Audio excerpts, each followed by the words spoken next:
Hi, I'm Dr. Kerry Gelb, and welcome to Open Your Eyes, your source for everything you want to know about eye care.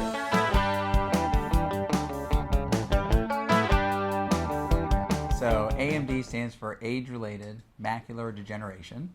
As it turns out, it's the leading cause of blindness in older-aged Americans and in any developed country. The macula is a very central part of the back of the eye, so it's in the very center of the retina, and it's the part of our eye that we really need to use for very fine, detailed vision. And what happens in AMD is it becomes affected through various means, and it can start to change or take away people's vision. Is there so the word in there is degeneration. Is this something that we're all going to get? I mean, we're all going to die. We're all going to get gray hair. And is this another thing? No, so not everybody gets age-related macular degeneration. The biggest risk factor is age. It's in the name. Genetics controls about 70% of who develops AMD. And then there's other risk factors like smoking, being overweight, poor diet. A lot of the same risk factors that go along with almost any other systemic condition that you think about, like diabetes or things like that. But no, not everybody will eventually get macular degeneration. So what is my early warning signs about that? Why am I coming to see you? Yeah, so instead of thinking of early warning signs, I would think that for most people, I would want them to think that there aren't early warning signs. That AMD will be caught much earlier just by having routine eye exams than it will be if you wait till you have a problem. Once you have a problem that you notice with your vision, then there's already been some vision lost, and it's much easier to retain good vision than it is to regain it back. So what is that indicator possibly of an AMD? Yeah, so what people may notice is just that their visual acuity, or how clear things are, is not as good as it was. That when you cover one eye or cover the other, that it doesn't see as well. And oftentimes it's more pronounced in one eye or the other. Sometimes, and oftentimes, the earliest sign or symptom is not being able to see as well when it's dark. So, for instance, going from a nice sunny day into a movie theater and taking longer to adjust to it being dark could oftentimes be the first symptom of macular degeneration.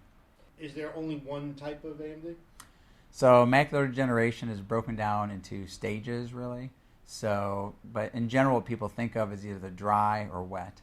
And so dry is generally earlier, although there is a form of late macular degeneration that is dry, where it's a bunch of atrophy that happens. So that's one form of late AMD, is the atrophic or atrophy, and the other one is wet macular degeneration. And that's one that people think the most about because that's the one that they hear about other people having, that they hear about other people getting treated for, is wet macular degeneration. So why are those two adjectives used? Yeah, so dry and wet. So simply put, wet is when there's abnormal blood vessels that are leaking blood or other fluids, so that's why it's called wet. So that's why it's pretty easy to break it down into either just wet or dry. And wet is more advanced? Wet is more advanced, except for there is a form of the dry called geographic atrophy, where there's a large area that can become atrophic and non-functioning, which that can be just as bad or potentially even worse than the wet kind. At least for the wet kind, there's treatments that can be administered. For the geographic atrophy, there's no treatment, at least yet, for that. So most important thing in evaluation is just having a thorough retinal exam by an eye doctor, which oftentimes will include having your eyes dilated, may include other tests that are used like fundus photo, so pictures of the inside of your eye, a machine called OCT, which is kind of like a really high resolution ultrasound of the back of your eye, looking for just little subtle changes. Oftentimes in earlier stages of AMD, when it's dry, it's managed through changes in lifestyle. So supplements, talking about diet and exercise, weight loss, not smoking, controlling high blood pressure. Again, all the same things as any other doctor would tell you about. Those are the best treatments, at least that we know, for earlier stages of macular degeneration. If someone develops wet macular degeneration, then they need to see an ophthalmologist for injections.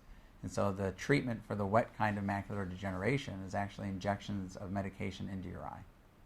Is it reversible or is it just manageable? So that's a good question. I think probably the best way to answer that is that it's somewhat manageable, not really reversible. What can be reversed are the abnormal blood vessels that are growing can be reversed and shrunken down. However, oftentimes the damage that they've caused cannot be repaired. Yeah, I think probably the most important thing is, and we already kind of mentioned it, the importance of just routine care. because what virtually every study shows is the best predictor of who will end up with a good outcome if they need treatment for macular degeneration is your vision before you get your treatment. Meaning if you catch it early, you tend to do much better than if you don't catch it until it's too late. So just having routine eye care and a general awareness, if someone has macular degeneration at an earlier stage, then they'll likely be seen more often than someone that doesn't. So just being seen by a doctor more often, checking their vision at home more often, all these things to try to catch any changes much earlier rather than later. So when it comes to diet, probably the two most important things are more green leafy vegetables. Things that have what's called lutein and zeaxanthin in it are probably the most important things that we can get through our diet. And then the other thing diet related is less refined carbohydrates. So what I talk to patients about are white foods, so bread, pasta, potato, and sugar. That those are all things that potentially have negative effects on macular degeneration. So I think it's important not just to say healthy diet, because healthy diet means something different to every person. So more fruits and vegetables, in particular green leafy vegetables, and less refined carbohydrates. When it comes to supplements, there's some differences in supplements and thoughts on supplements based on the stage of the macular degeneration. At any stage, a supplement that its base is carotenoids, so the lutein and zeaxanthin, is beneficial. For people that have at a certain stage of dry macular degeneration, there's been several studies that tell us exactly what they should be taking. The names of the studies were AREDS, A-R-E-D-S. So for someone that has, and their doctor would be able to tell them this, if they have intermediate dry macular degeneration, they need to be on an AREDS 2 supplement.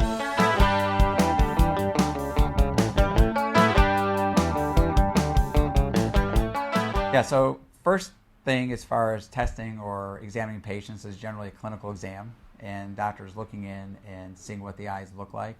But we're lucky now that there's lots of equipment, lots of diagnostic tools we can use. So the two that I'll touch on are OCT, which stands for optical coherence tomography, and testing for dark adaptation. What OCT is it's basically a very fine-tuned ultrasound of the inside of the eye. And so it can see microscopic changes that are as small as 5 to 10 microns in size. So really, really small changes that may not be visible to a human examiner.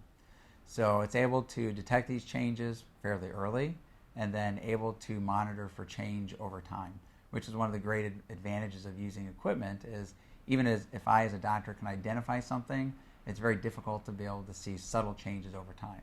Whereas these instruments have all kinds of software algorithms that tell you, is this the same as it was 6 months ago or a year ago, or has there been a subtle change for the worse? OCT has been around for probably more than 10 years now and is really mainstream and pretty commonly used in eye care offices and really crucial for, again, detecting change over time in macular degeneration as well as other retinal diseases. The other technology I wanted to mention was testing for dark adaptation.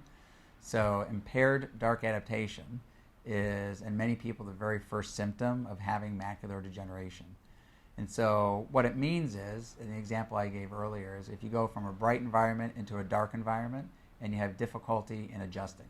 It's not normal as we get older to have much difficulty with that. The difference between an older person and a younger person, excuse me, you can kind of fill in the ages, is fairly minimal.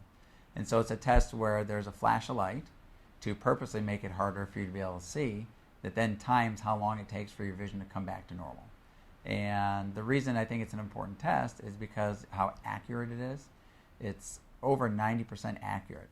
And what I mean by that is if you have AMD, more than 90% of the time it will identify it. And if it says you have AMD, more than 90% of the time it's correct. So it's something that it's a very reliable test to find it very early. And what I see in patients oftentimes is they have impaired dark adaptation, but their eyes look normal. And so it's an opportunity to have a diagnosis much earlier before somebody's noticing real changes in their vision, before they're having any difficulty with reading or anything else. Thank you for watching Open Your Eyes. Be sure to tune in for more informative episodes.